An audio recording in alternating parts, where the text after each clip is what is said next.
There are certain nights you can't forget, not because something extraordinary happened, but because of what almost did.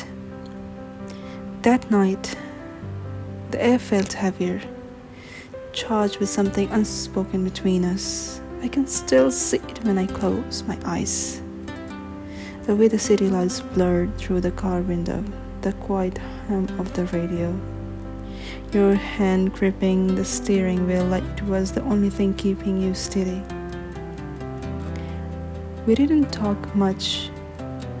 Maybe we didn't have to. The silence between us was not empty, it was full, brimming with words we were too afraid to say. I remember sneaking glances at you, memorizing the curve of your jaw, the way your brows frowned when you were lost in thoughts. I wanted to reach out, to break the distance with something simple, like my hand resting over yours, but fear held me still. Fear of what would happen if I touched you, fear of what would happen if I didn't. When you pulled over outside my building, I thought you would say something, anything. Maybe that you would miss me, maybe that you wish that this was not the end of the night. Instead, you just sat there, staring straight ahead. The clock ticked louder in my ears, and my heart beats out of sync with it.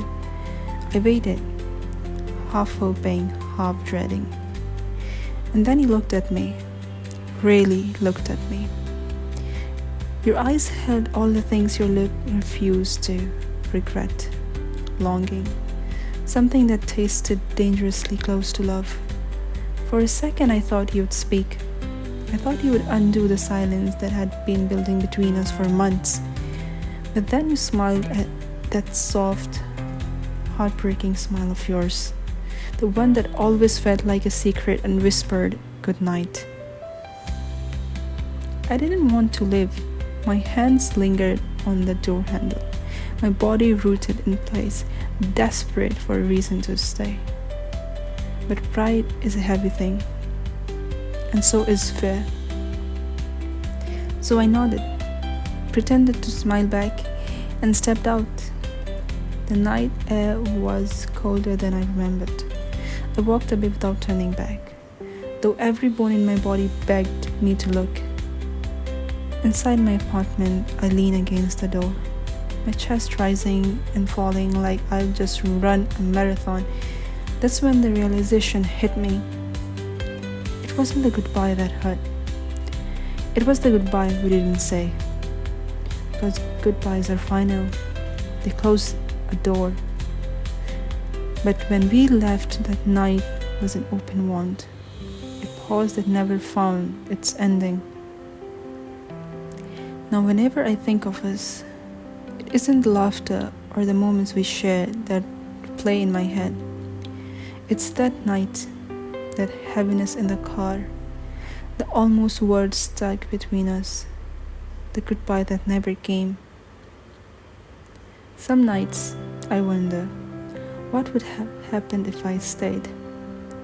If I hadn't turned back and said what was longed in my throat, "Don't let me go."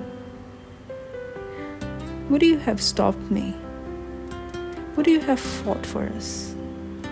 Or were you always destined to a story that never found its last page?